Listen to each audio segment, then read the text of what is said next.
Welcome to Around the Kinky Campfire podcast. This is your host, the Cuddle Gigolo, aka El Comidon, aka Mango Boogies, but also known officially as H.H. Julius, your entertainment creative.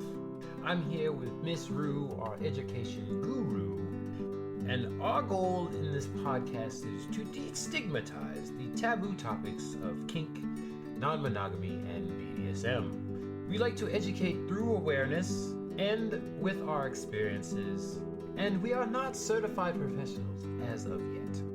So our non-judgmental topics, with a dash of facts, are to be taken mostly as entertainment and with, some slice of life anecdotal stories.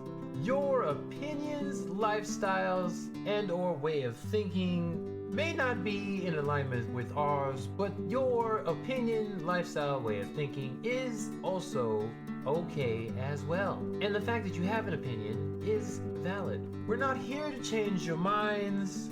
We are here just to provide a different point of view. Please join us every second and fourth Thursdays of every month, and our episodes are uploaded to all major platforms: Spotify, iTunes, Amazon Music, etc., etc. Please look forward to this coming episode, as we will start shortly, and make sure to especially pay attention to our ASR Minute, which will start very soon.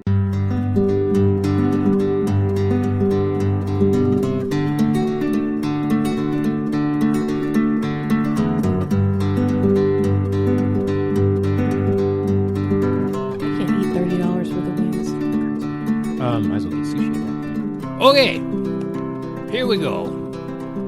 Welcome back, everybody, to the bonfire that's kinky and all around magnificent. Close. I'm impressed. That was close.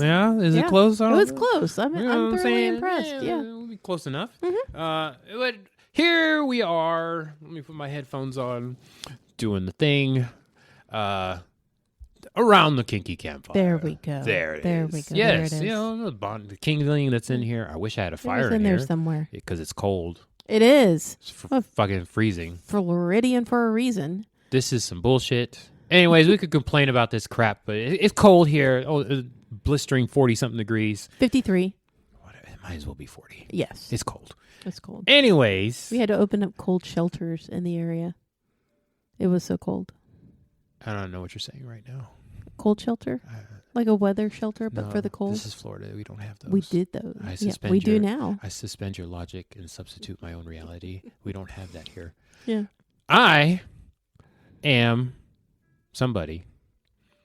I gotta look at my list of names. You gotta look at your list of names. Who are you? So while you're doing that, yeah. this is Rue. Mm-hmm. I'm gonna pick this one. I am Master of Uranus. I'm not calling you master of anything. Master of Uranus. You can just call me Anus or Uranus for short. Master of Uranus. Asshole. Can I just call you why? Asshole? Yes, because my asshole is frozen right now. My butt is a popsicle. I'm just referring to you as asshole this episode. That's fine. Everybody calls me that. You can call me that. I go that. That's my pronouns. I say he, she, them, or just asshole. Just asshole. That motherfucker over there. Yeah. Because it's true. Yes. I fuck moms. That's what I do. Yeah, so that motherfucker over there. I'm cool with all that shit. Okay. But officially Master of Uranus, and then unofficially Julius. Asshole. You can call me Julius too. Okay. Okay. That is our introductions. We are Around the Kinky Campfire with a K. Make sure you put a K in there because you won't be able to find it. It's campfire with a K, Around the Kinky Campfire. But that doesn't help you if you've already found it, though. That's true. So keep finding it every second and fourth Thursdays of most months. We missed the last one, so this is the last Thursday of the month, pre-Christmas. No, after Christmas. We're in between Christmas and New Year's right now, talking to y'all. So hopefully, for those people that do have to work on this Thursday, that you're enjoying yourself and you're listening to us while you're working at the gym, in your car, wherever everybody listens to the podcast. Not around the children. Just Yeah, don't have the kids in No, there. don't Don't put it have on the speakers. don't Put it put on it on your speaker. Yeah, put it on your earbuds or headphones, personal listening devices. But yeah, usually it's every second and fourth Thursdays. We got live. Sometimes stuff happens. I got called into work the last time we were supposed to record, unfortunately, which hasn't happened. No, that was the first. That was the first. I mean, in general. Yeah. That's never happened. I know. I'm talking about I just passed my probationary period, and that's never happened. It was noon, and then they added time to my schedule. But I was like, God damn it. Anyways, hopefully that doesn't happen. I go in, and coworkers like, that doesn't happen. I'm like, shit. Well, sometimes on the first and third Thursdays, you'll get a little pill fort session. Again, usually me just ranting, practicing my education stuff, and hopefully one Mrs. Rue will still I haven't jumped on that train yet. She doesn't like talking to herself as much as I do. No. Just talking into the void. We are on all major podcast platforms, Spotify, Apple, Amazon, yada, yada, yada. And shameless plug, we have a big podcast event coming up soon. Yes, we do. And next month. I hopefully will get the schedule of when I'll be volunteering for that. That is Podfest.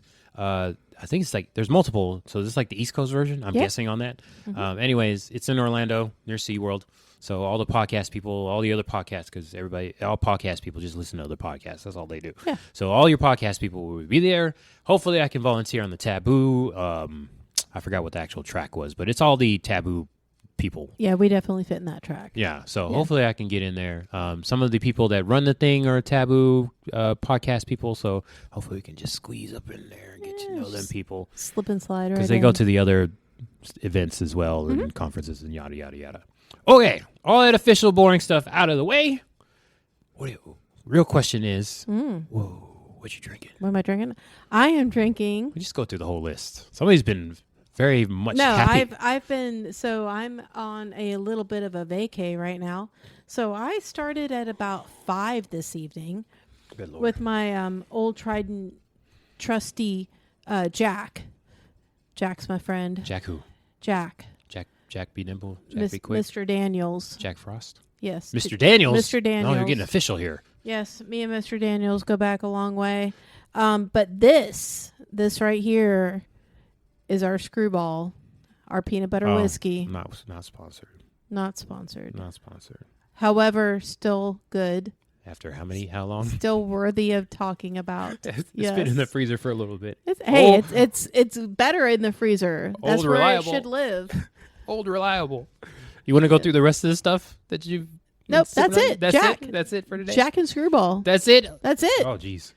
Okay, I have my trusty green tea. I forgot the brand or whatever. It's not sponsored. Anyway, and then I have a very nice and lovely Pina Colada soft serve sour fusion from Hosier Brewing Company. Still not sponsored. It's a fruited sour, Greenwood, Indiana. I don't even know how I got an Indiana one. I've been drinking a lot of sours, most of them from Florida, so I don't even know why I have an Indiana one. This is from the good old... it's a pretty can, though. Fine wine, yeah. That's a really pretty can. I could show you some very pretty cans from breweries. Yeah. It's a thing for people to like take the stickers off the cans and like and put keep them up. Yeah, because there's some crazy ones. I had an Ube one. It had Cheshire on it. It was a purple label. Cheshire cat on there. I was like, there's some copyright infringement, but I like it. But as long as you don't call it the Cheshire cat, that's true. It's not. It looked like them, though. But it was Ube. You ever had Ube beer? No. You know what Ube is? No. It is the purple yams. Like literal purple yams? Yeah. Okay. Yeah. They use it in desserts and stuff. Mm-hmm. Yeah. Never had it. Oh my God. I got to get you Ube shit. Okay. It's getting into the white people stuff, so it's coming out of Don't pick on us white people. Listen, because it's from the jungle countries, and then they started putting it in. I see it all like cookie that like everybody has. No, I believe stuff. you. Just don't pick on us white people. Yeah, the white people starting to indoctrinate it. And I say that because, fruit is for everybody, but ube comes from those countries. But you're seeing it more often in, what is it? Cream puff. I saw I had a ube cream puff. Ube cream puff. Not too long ago. I was like, oh, shit, that's pretty good. Okay. Anyways, now they have sours, so it's really getting into the culture. Yeah, it's something. Yeah, it was delicious. This is Pina Colada, though, and this is also delicious. And I'm really going to enjoy this next minute here. It doesn't have to be a whole minute. Y'all know what time it is. It's a quote-unquote minute. Would you care to join me? No. I'm going to ask every time. I know. And it's always going to be no. But it's going to happen in 3, 2. I was having such a good night. Do I have to remind the listeners that I don't consent to this? It's horrible. Oh, that's even worse. Oh my gosh. Somehow or another, like I remember telling you that I got on the algorithm of TikTok of like this one woman, Honey something. I don't remember what her whole name was. No, I don't remember what it was. Honey something. And she would eat different desserts, and all of the desserts were like themed, like either by color or themed something. And somehow or another, that algorithm has dropped. Because I used to be on that. Yeah. And I think it was like the Japanese women with the eating of the noodles and the eggs and the whole platters and things. Yeah. I used to randomly get those on my algorithm. I don't get them anymore. Well, it's been a few months, so we got to put it into the phone. So now that we're talking about it, ASMR.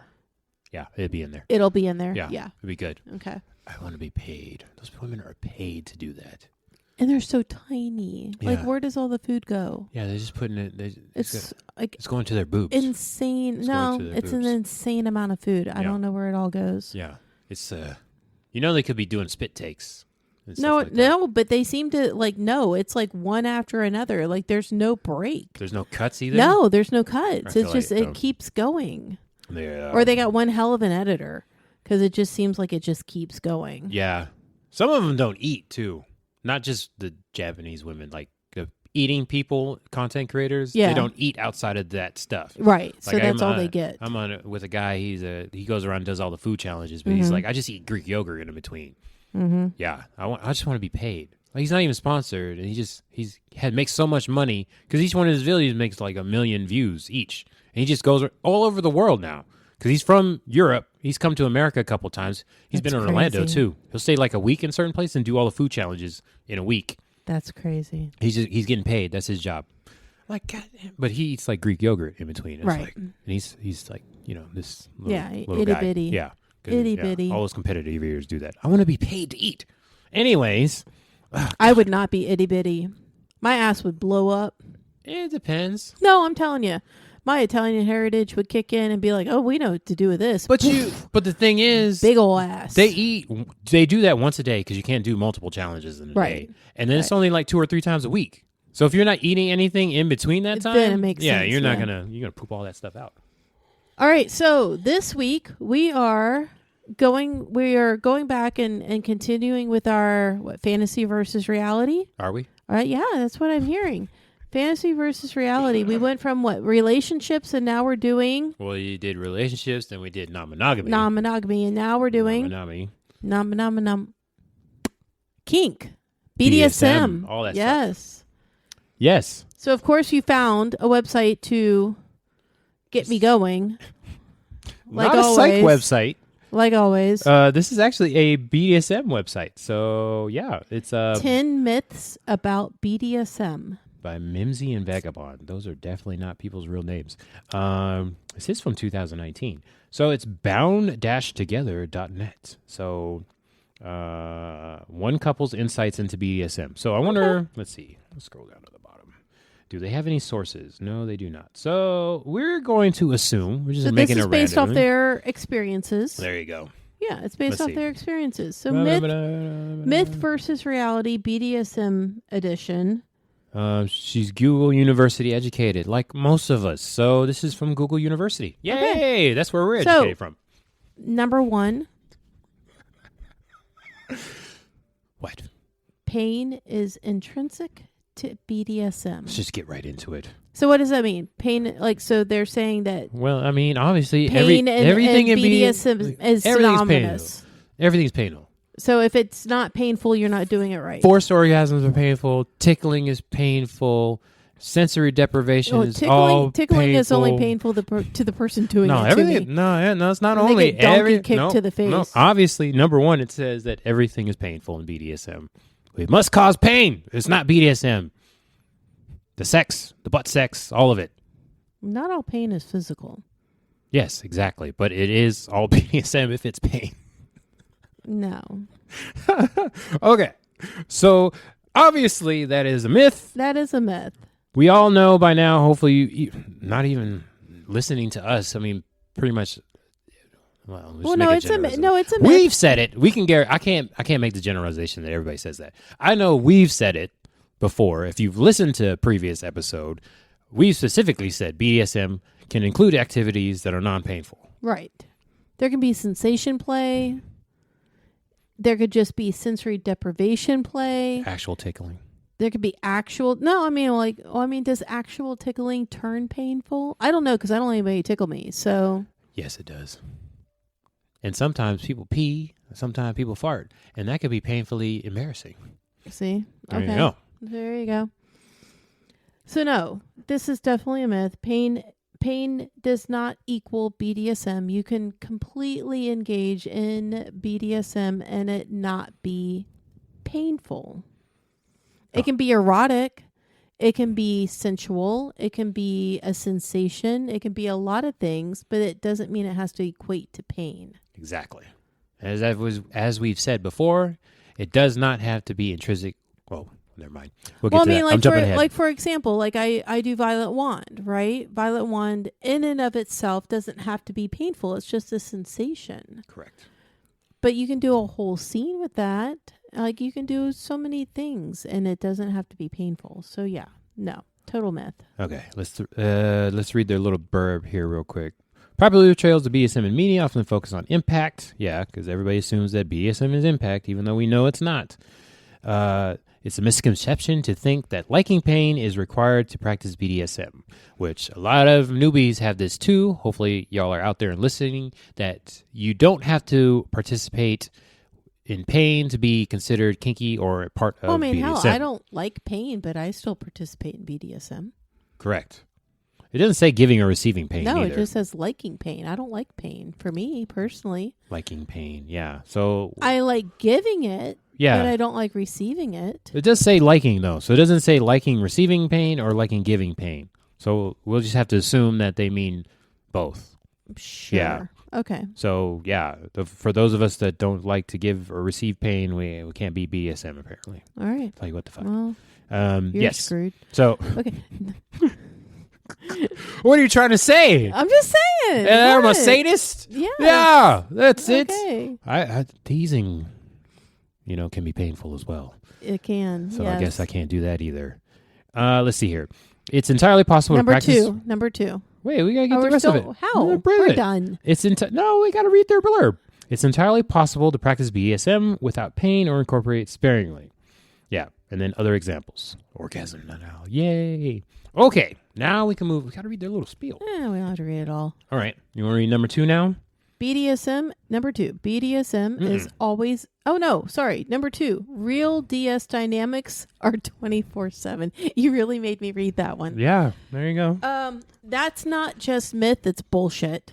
Real... You're supposed to play along first. No, I'm not playing along. We're going to play along first. I can't fake this. Real DS dynamics do not have to be 24/7. What do you mean? Everybody has nothing else going on in their lives. Gosh. I don't have animals. We have jobs. I don't have work. kids. I don't need money. Some of us have kids to raise. No, we have pets to I take have no care animals. of. We have family. I literally have no responsibilities. None. You don't work a job. Besides my pay DS bills. dynamic. Oh my god! I need somebody to tell me what to do, or I need to tell somebody what to do. First of all, the idea that they're even going to put the word "real" in front of the DS dynamics is stupid. It's a dynamic is real to you if it's negotiated, if it's consensual, and if it fulfills the people that are involved. It fulfills their needs and desires. Then it is real to you. Screw the word real. Like it doesn't, like, I hate the fact that they use word. That's like saying like the one true way to be in a dynamic is to only be 24/7. That's bullshit. And like who's judging this real or true? A council? Do I care I've about never these met people? them. No. I don't think I care about these people. So no, you do not have to be in a 24/7 dynamic in order for it to be considered valid or real or whatever word people want to use. And campsters, did you consent to it? Did you negotiate it? Does it work for you? Does it get your rocks off? Are all the people that are involved happy? Then by all means, then it is a real dynamic. And also, campsters, don't let somebody else judge your relationship. If it's what you want to do and it's consensual, then that's it. Stop. Well, and the thing is that people don't understand, like, dynamic doesn't necessarily have to be with somebody that you're in a romantic relationship with. You can have dynamic relationships with people that you are not dating, or that you are not romantic with, or that you are not emotionally tied to in a romantic life partner way. You can be life partners with your dynamics, and they can have they can have spouses, they can have other lives outside of you. Like, dynamics don't have to be about sex and play, and authority exchange is the very basics of a dynamic. You are exchanging authority over something. And that could be over, I mean, I'm in a dynamic now with somebody that I've been in one for 2 years, 2+ years. And we are not romantically together. We have never dated, and I help guide them. I help direct them. I am a source of encouragement and support and reference for them. We have what works for us, and it doesn't make our dynamic any less because we're not dating or fucking or anything else that people think that has to go with it. Yeah. So dynamics are what works for you. If you need somebody in your life to help hold you accountable, or you are good at holding people accountable, you're good at organization, you're good at taking big pictures and and chunking them into small things for people who aren't capable of doing it, that's a valid way of being in a dynamic with somebody, because it's fulfilling a role on both sides. So don't think that just because, oh my God, I have to be dating you and fucking you in order to be in a dynamic. It's just not true. It's not true at all. Okay. All right. So we have to take a pause here because they make a good point in this. I'm going to read a little bit, the first couple of sentences here of this part, because they kind of say something that's a fact of all social media content in general.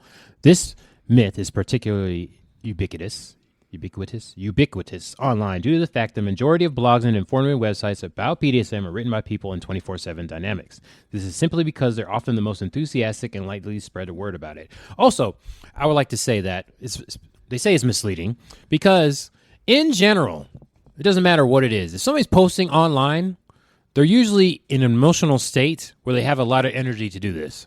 And in general, they're usually upset, mad, or something like that. So I'll just say, and I'm just going to speak for myself, I can generalize if I want to, that most people that are doing fine aren't going to go online and post about it. They're living their life. So, unless they're like no, us, I mean, that that's just not have true, it. because I've heard podcasts where people are just sharing their life experiences, the good, the bad, the ugly, so you hear all of it. Yeah. So, I mean, I follow a couple of podcasts that do that. So it's not just the bad energy. That's what I was going to say. I'm just saying. Unless you're like us, as I was about to say, that like to just talk about this stuff in general. I'm just saying most people that are unnamed on a random, website or whatever, most of those people are having issues. In my limited time is mostly on Reddit, but there's other, TikTok and Instagram and all that stuff. Most of those people, unless they just have a huge, gotta, post about some stuff, most people are on there. Like they said, I agree with them on this point that most of those people are just in those relationships and they're posting. That is not the norm. Like I've said before, the random fact, only 20% of Americans are actually on social media. Those other 70-something% of people are living their life. They're not online. So if you're taking your facts from Google University, just have that little caveat in there. This is like a side tangent from this actual anything we do. This is in general.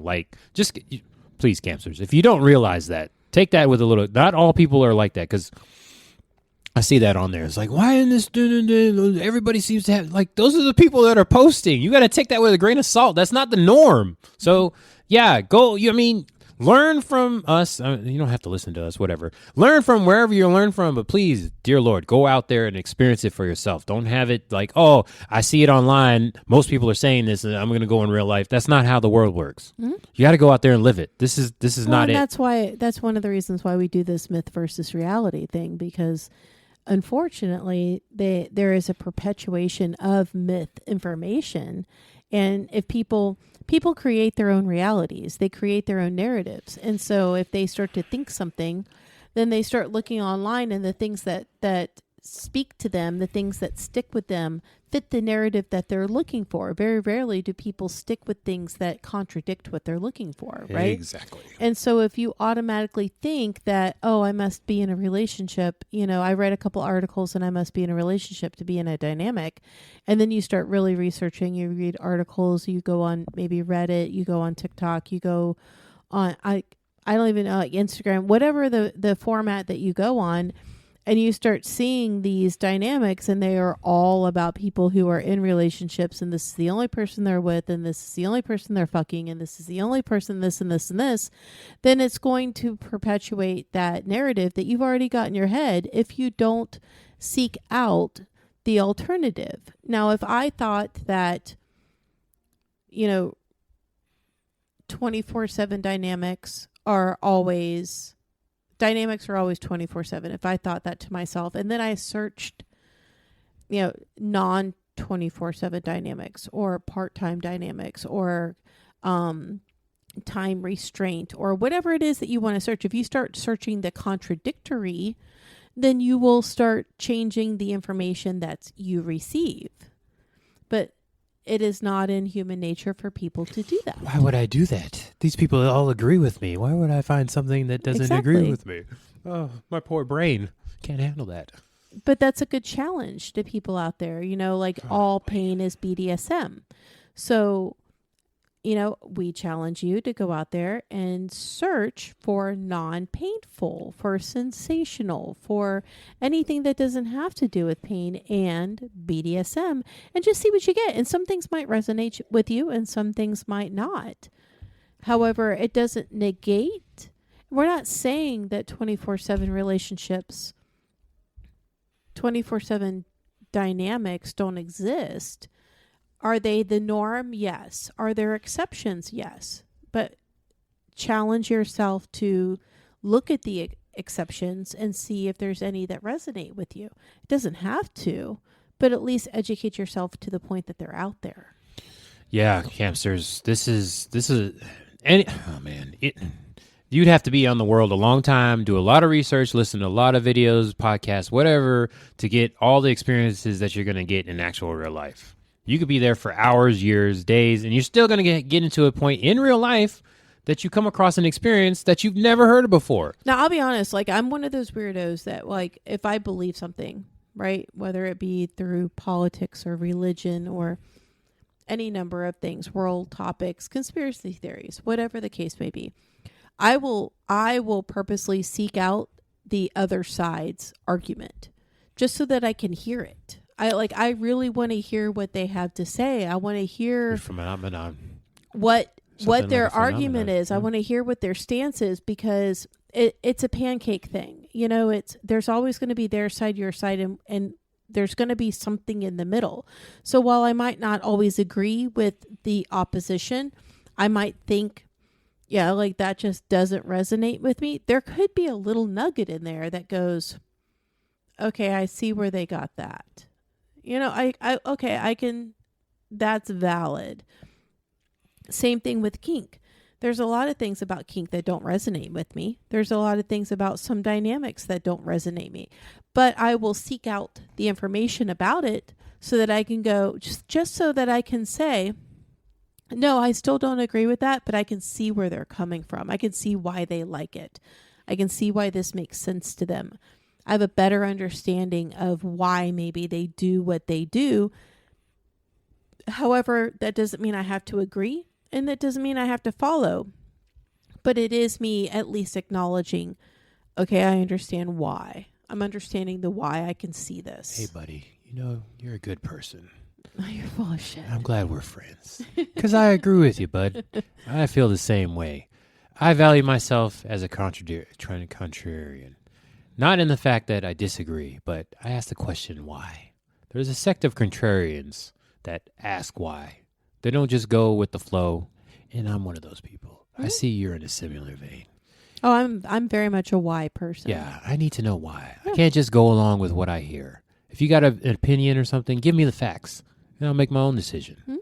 Yeah, I need to know all the different sides. Yeah. Why? Why do you feel might change my mind, and I'm okay with that. Yeah. I'm comfortable with somebody being able to change my mind, but that's not everybody's comfort level. Hey, you know what? We're all adults here. We can change our mind. But also, you can have two... I'm not changing my mind about the next one. Well, we talked about that one. Anyways, that's why I'm fluffing this one up a little bit, because we can just skip that. We already did this. Oh, no, I'm totally talking about it. My point, we already talked. We had a whole episode with that. Hold on, I'm not done yet. I'm just saying. Listen, you made me lose my train of thought. Okay? We have adult minds.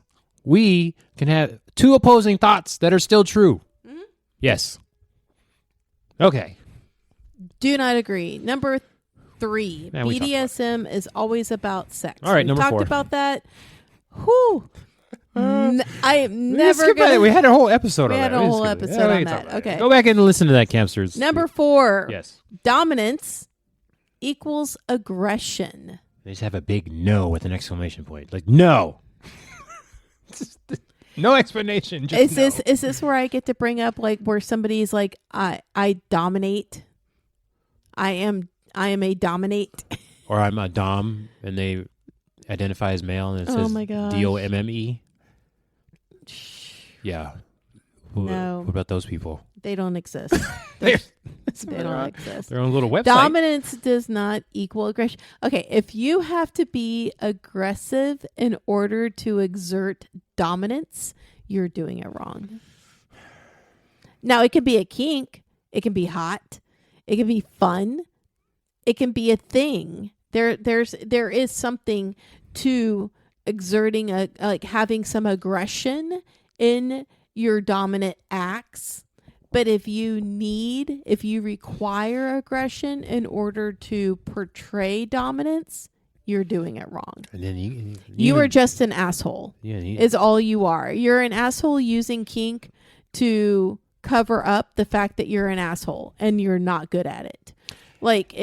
And also something new, like a little note in there, you will run into people that try to pull the aggression out of you.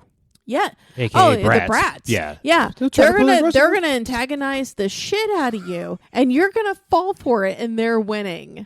You know, it's the strangest. They're so winning. Like weird life thing that happened. Like experience is when you have the mean look or something. Like you know what it is, or somebody puts their hand up like they're about to hit you, and then most people cower away. And then somebody comes towards you. Double dog dare you. And then somebody comes towards you. It's like here, face, butt, whatever it is. I'm like. That's just a weird kink moment of the day. It's like, what the fuck is this? So no, dominance is such a myth. Dominance does not equal aggression.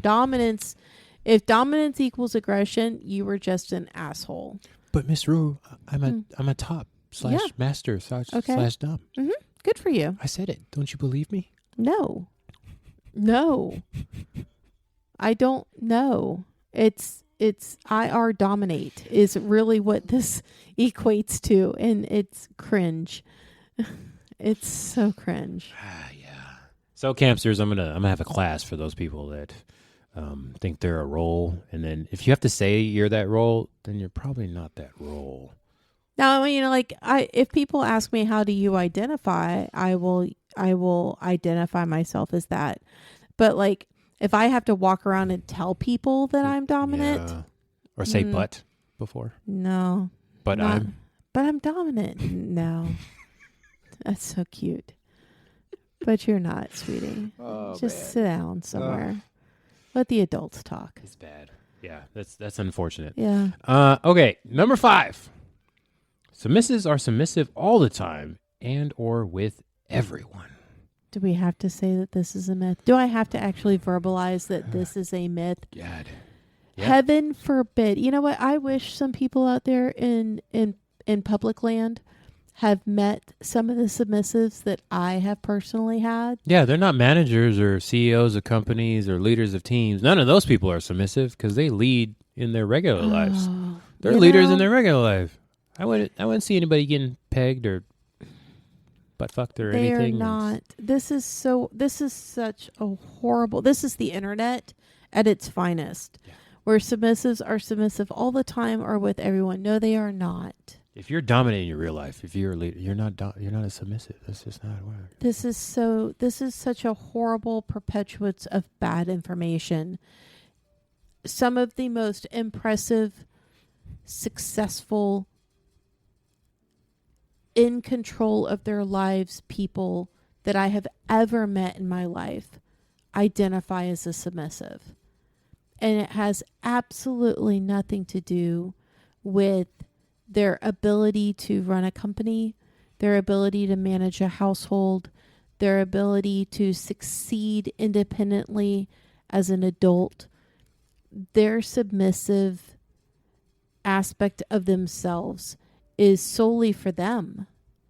And it fulfills a part of them that all of those other parts can't.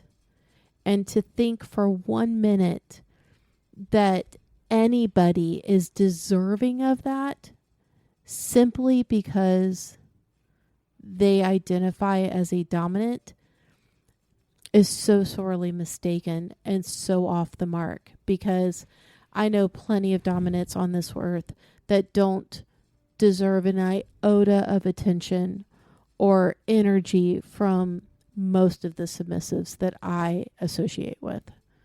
They don't. These submissives are some of the strongest, most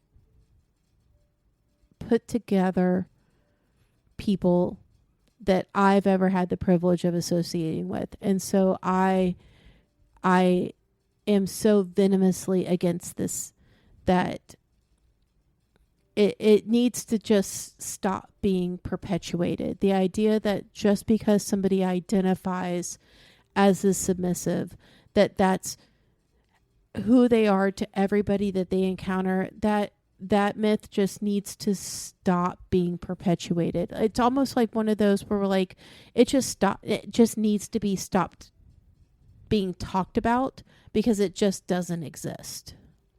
And it's one of those topics where I feel sometimes that because we keep defending it and because we keep talking about it, it keeps perpetually getting brought up and used by the wrong people. And I just wish everybody would just take a hard stance and just be like, no, that's not a thing, and just be done with it. No other explanations needed. None. Yeah, we got to keep talking about it. There's a lot of generalizations and assumptions with people that somebody, especially that says and or with and for everyone. It's like, just because that person's submissive with that person. I wish a bitch would. I wish a bitch would come up to a submissive that was mine or is mine and try to tell them what to do or try to be dominant to them, because they would be in for a huge rude awakening. Huge rude awakening. Rude. Got it. No, it's just, it's idiotic. It's just idiotic. Number 6. We got to move on because that one just pisses me off. Dominants can't be masochists and submissives can't be sadists. All right, let's go back to a life lesson, campsters, on the terms dominant, submissive versus top and bottom. Let's go back to some basic vocabulary terms. Dominant, submissive, how you identify internally, how you navigate the world, how you feel you have a place in the world, and how you fit in it, and how it affects the different aspects of your life, right? This is how you feel on the inside. This is how you walk this planet. It's how you navigate people, relationships, etc. Top and bottom is what you do. It's a physical act. You are actively topping or you are actively bottoming. One set of identifications is how you feel on the inside. It's who you are. it's a part of the threads that make you who you are. The other aspect are the physical acts that you enjoy doing or being a participant in. So a dominant can very much enjoy being a bottom, just like a submissive can completely enjoy being a top. They are mutually exclusive and not dependent on each other. There are things like service topping, service bottoming, where you could have a bottom. You could be in a DS dynamic. You and I, asshole, could be in a DS dynamic, right? Where you could be the submissive, I could be the dominant, but I enjoy certain things. And so you could top me as a service to our dynamic and to me. Doesn't make you any less submissive. It doesn't make me any less dominant, and it doesn't question our dynamic because you are providing a service to me. You are physically doing an act. It has nothing to do with how you identify. And so people need to really educate themselves on the definition of very specific words where you can be a masochist. You could enjoy receiving pain, but that doesn't make you any less dominant. It doesn't make you any less who you are and how you navigate the world. And then also people forget there's different types of pain. Not all pain is physical. Not all pain is physical. Maybe I just enjoy being around brats because I'm annoying. I have weak nerves. The challenge of it. I forgot what kind of it grinds my gears. Masochist, whatever it is. Yeah, all that stuff. Yeah, people. Oh man, yeah, you pretty much said it. I could go on a rant too. It's ridiculous. Okay, number 7. What? What? BDSM and love are mutually exclusive. Are they saying you can't have BDSM and love in the same relationship? Is that what that? Wow, yeah, it says, unfortunately, some people, mostly online, of course, seem to be under the impression that BDSM can oh god, lost my voice reading this thing. Should only occur with people you're not emotionally connected to. It broke my brain. Nothing could be further from the truth. But yet, above, it just say that DS dynamics have to be 24/7. Yeah, with people you're not in love with. So, this is just stupid. Where do these people get this information from? This hurts my brain. Yeah, a lot of things. A lot of these myths, campsters, I personally have seen online.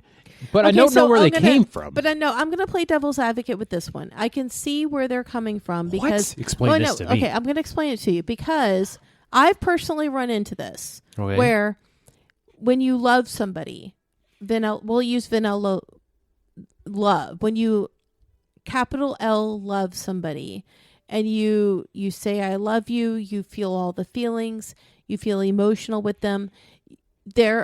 You can get to a point at times where it's like, I can't hurt you. I can't do the things that I would do to other people because I love you so much. And you're not supposed to hurt the people that you love. Yes. And so I can see where people would confuse the fact that in order to go to the levels of which you can go with BDSM, there's no way that you could love that person and still do the things that you do to them because that's abuse, that's neglect, that's manipulation, that's a lot of things that the vanilla world attributes to the acts that you do. Like technically a lot of the things that we do, if like I got into a scene with somebody and I got into a scene with my submissive, and I literally beat them until they bleed. I love them. I love them with all my heart. And I know that they ultimately want this. They said they wanted it. They consented to it. That's the part.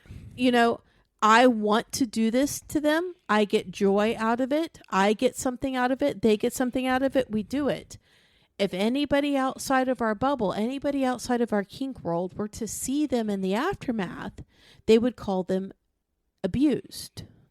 I would go to jail. There would be pictures taken because ultimately society says this picture poster of what you just did to this person is abuse. It's not love. And people mask abuse with love to justify what they do, right? And so people will say, the myth out there is that if you engage in these activities with the person, do you actually really love them? Because you don't hurt the people you love. And they also making the assumption, another myth that actually not on this list, that the person getting stuff done to them is not wanting that stuff. Right. And that's the big difference, is the consent. You know, the person that's receiving the action wanted it. Consent. They are getting as much out of it as you are. Sometimes more, sometimes less. You know, it's a spectrum. You know, we do things for people that we love that we wouldn't do for other people, or we endure things, all of the stereotypes. But this myth comes from that social concept of you don't hurt the people that you love.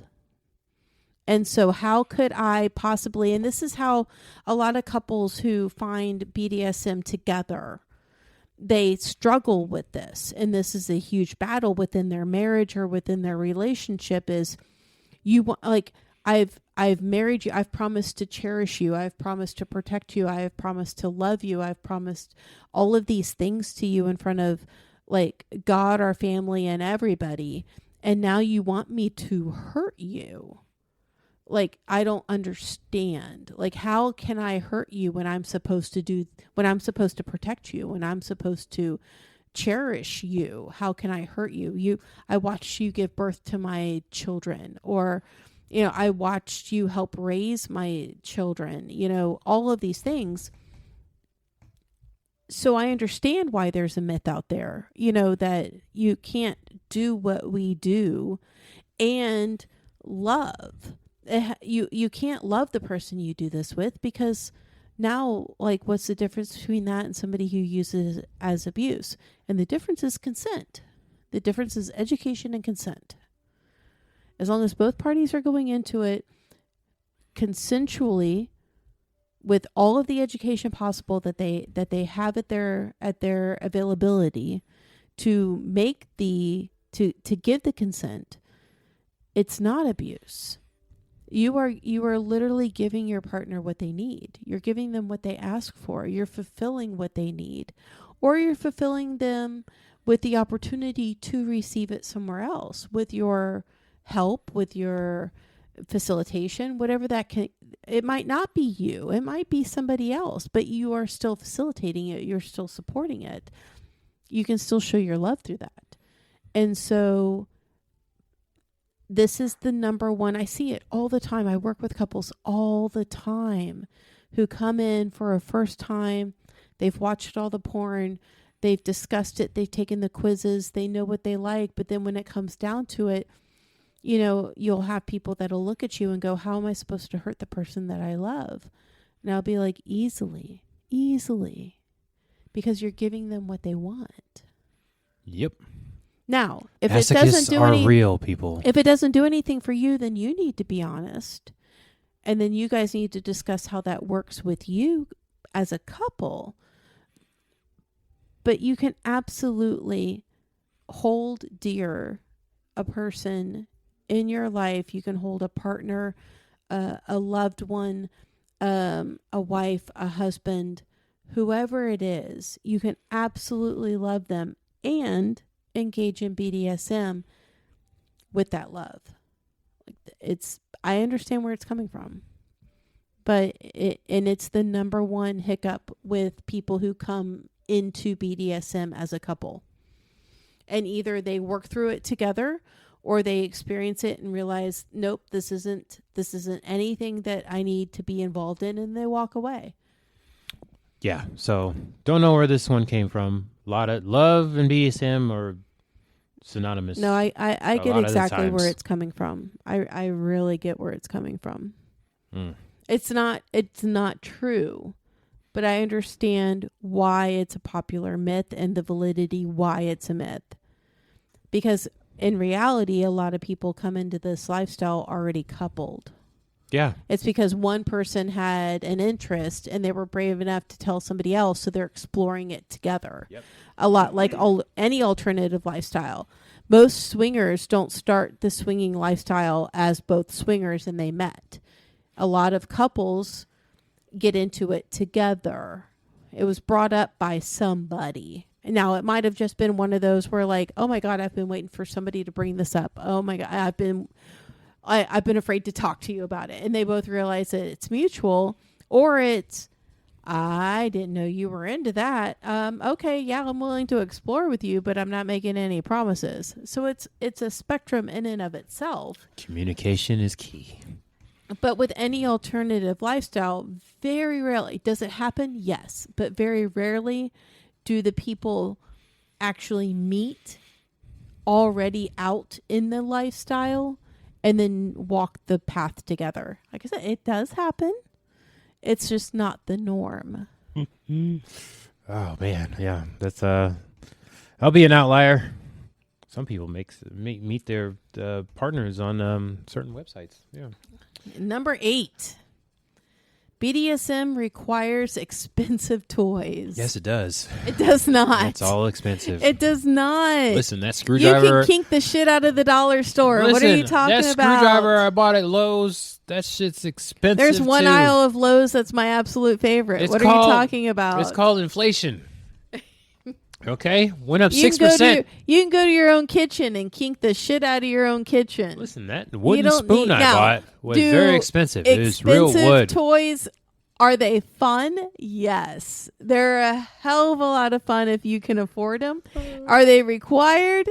No, not in the least. You don't even need a toy to experience BDSM. You can use your God-given own 2 hands. An elbow, a knee, some feet.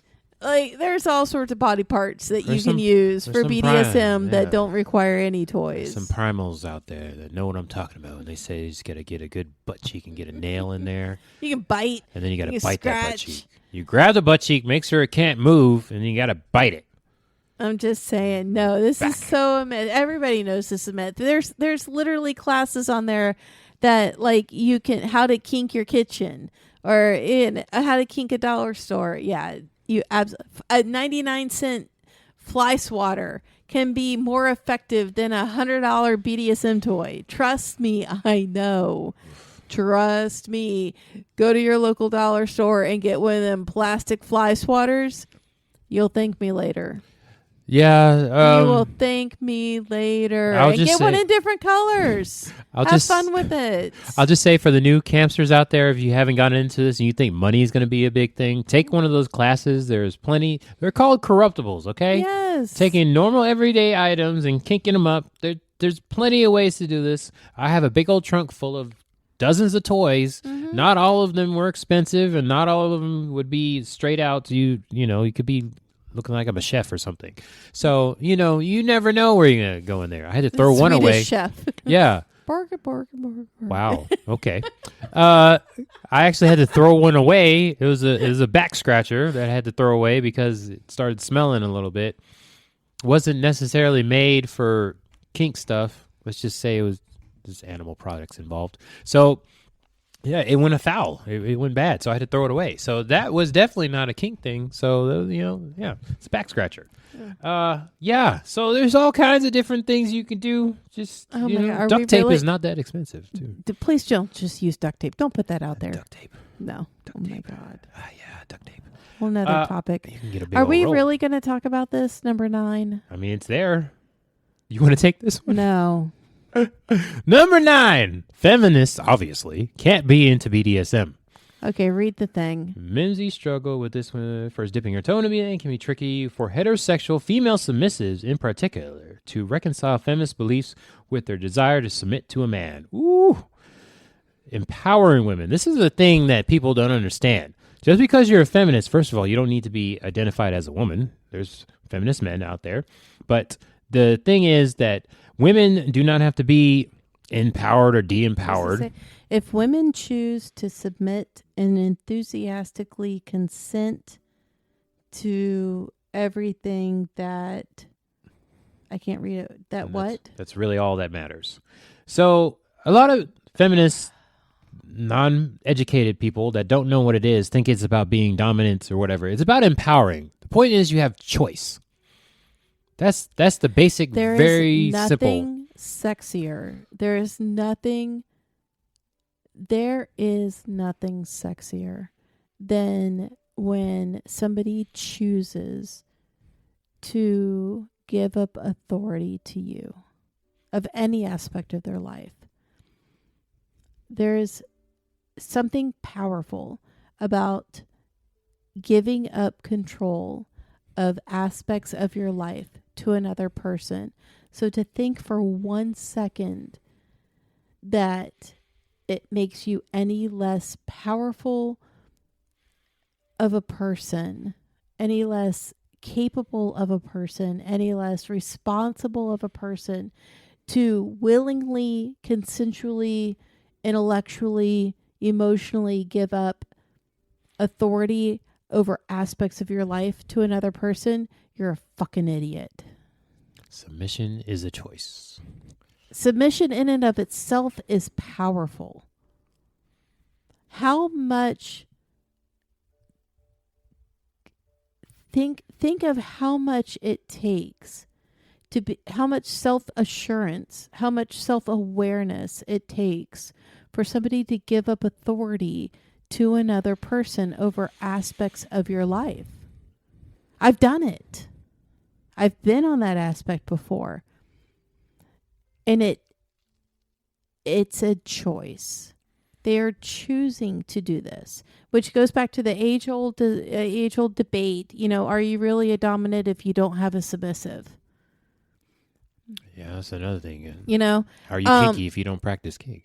You know, how dominant are you if you don't have a submissive that submits to you? You know, who really holds all the power, the dominant or the submissive? It's not a debate we're going to get into right now, but it feeds into that debate. It runs into a lot of debates too, which we should have as well. It feeds into that debate of, you know, how are you capable of being a dominant if somebody isn't willing to give you the authority over them? You can't take it. Dominants can't take authority. It can only be given, right? It's what we teach. It's what we talk about. You know, so the idea that feminists can't be into BDSM is such utter bullshit, because the strength, the self-awareness, the self-assuredness, the intellect, the emotional intelligence that it takes to be able to give up authority, truly consensually give up authority to somebody else is astronomical. There's nothing that the only thing that compares to it is being the person that accepts that authority over somebody else and knowing exactly what you're getting into when you do it. Ugh. Feminists can't be in it. It's such bullshit. Can't believe that that's actually a myth being talked about. Yep, that's out there. Number I've 10. Seen that one. Well, this one's obviously true, so we can skip people this who one. practice BDSM are mentally unstable. We all crazy. That's all it is. Okay, so that's it. Okay, in We're defense done. though, All right, so Campsters, that was it for the episode. Catch us next time. No, stop it. So in defense, it used to be, if you were kinky, it used to be listed as a mental disorder. Yep. Until what, the 80s? Yep. 80s. It's like the 70s. It's probably the 70s. That it was taken out of that book. The DSM. Now, does that mean that there are not people who have mental instabilities that practice BDSM? There are. But there's Does that mean there's mental instability, unstable people walking around or wherever there's people who have mental instabilities that are some of the greatest minds that have ever lived. They came up with all of our inventions. They came up with... They were probably all unstable. Actually. You know? All those people, they were probably all unstable. So, no. And to be honest with you, people who truly practice BDSM are some of the more self-aware people that walk this earth. They know they're mentally unstable. They have to, yeah, there you go. They know they're mentally unstable. They know more about themselves than the vanilla world that just walks around aimlessly, because of the amount of communication that we have to do, the amount of education that we put ourselves through. Oh, Jesus. I forgot about this, too. There's actually a study out there, actual study, that shows that people that are BDSM practitioners are more stable than vanilla people because they're doing it for therapeutic and they're more self-aware, asking these questions, having open communication with their partners. Absolutely. So, yeah, that's a weird one because that one's actually, well, a lot of the stuff is backed Okay, up so by this fact. was supposed to be truth versus reality. There was no reality in any of these. These were all myths. Yeah. Well, These were all myths. we said the reality. Yeah. So for this episode, we gave the reality from the myths. And actually, in their blurbs underneath, they do give the reality of it. Yeah, they do give the reality of it. Yeah, that last one's funny because I just read that study where it said people that practice BDSM because they're more self-aware. You have to have those communications. You have to know yourself to be able to play with people and put them in different situations. Absolutely. That most of the normies aren't doing. God. We're going to take down these assumptions, people. Have conversations. Communication is key. The pina colada getting to me, and I love it. This is ridiculous. Must have talks. So, the goal of this podcast is to get all those myths out of there, and we're going to eradicate them forever. We're on this 50, 60, 80, 100-year journey. Yeah. We'll keep talking about this until I'll keep talking about it until I lose my voice because, yeah, these myths are ridiculous. I have emotions too. This just, I don't even know. We're just going to pick at it little by little. Little by little. We'll keep chisel. finding these that people find on the internet, and we'll keep debunking them and going, no, this is what really happens. This is how you find the education. This is how you find the research. This is how you find the opinions of others who have been in the lifestyle. Yeah. And not, we will absolutely keep trying to do this for you. So if you like listening to us and our opinions and some facts and my entertaining voice here, you can listen to us on all major platforms every, hopefully, second and fourth Thursdays of the month. And then also go to our Instagram, Campfire Kinksters with double Ks, and let us know what you think. I don't think we have any subscribers yet. It would be nice. But yeah, we're just going to keep talking about this. I mean, in general, until we get bored or something. But I don't see that happening. yeah. It might not be on the podcast, but it'll be somewhere. We'll keep talking about it. I'll keep talking about it for the rest of my life. Come find us at the podcast convention. Yeah. We'll talk about it all day. Hopefully. We'll have merchandise and stuff out there we'll be wearing it. I'm not too narcissistic yet to think people want to buy my stuff that has my stuff on there yet. But hopefully I'll be wearing it and you'll see out there if you're a part of that. But you'll be able to find me because I'll probably be wearing the shirt that says not all dominants are male. Did you? I have that. You have it? Yeah. Did you buy your tickets already too? Not yet. I have to do that. I put in PTO, but we're there. Podfest Orlando. I don't know what the specific thing is because there's a bunch of Podfests, but we're talking about Orlando at the end of January. I'm looking through here. I think that's it for now. Mm-hmm. We'll do more myths later. I don't know where we want to go with myths. We got to figure out where specifically. Non-monogamy and then relationships kind of went together. I don't know where you go from here, but stick around with us. Hopefully you had a happy Christmas and a happy New Year coming up here. May 2024 work out better for you. For some people, don't cry. Some It'll people be had okay. a shitty 2023, so hopefully it'll be better in 2024. Please, dear Lord, do not let the inflation double up again. God, that hurt. Yeah. Yeah. So, all right. That's it. Who are you? This is Rue. I'm Mr. Pina Colada now, or a master of Uranus. This Pina Colada was AKA delicious. asshole.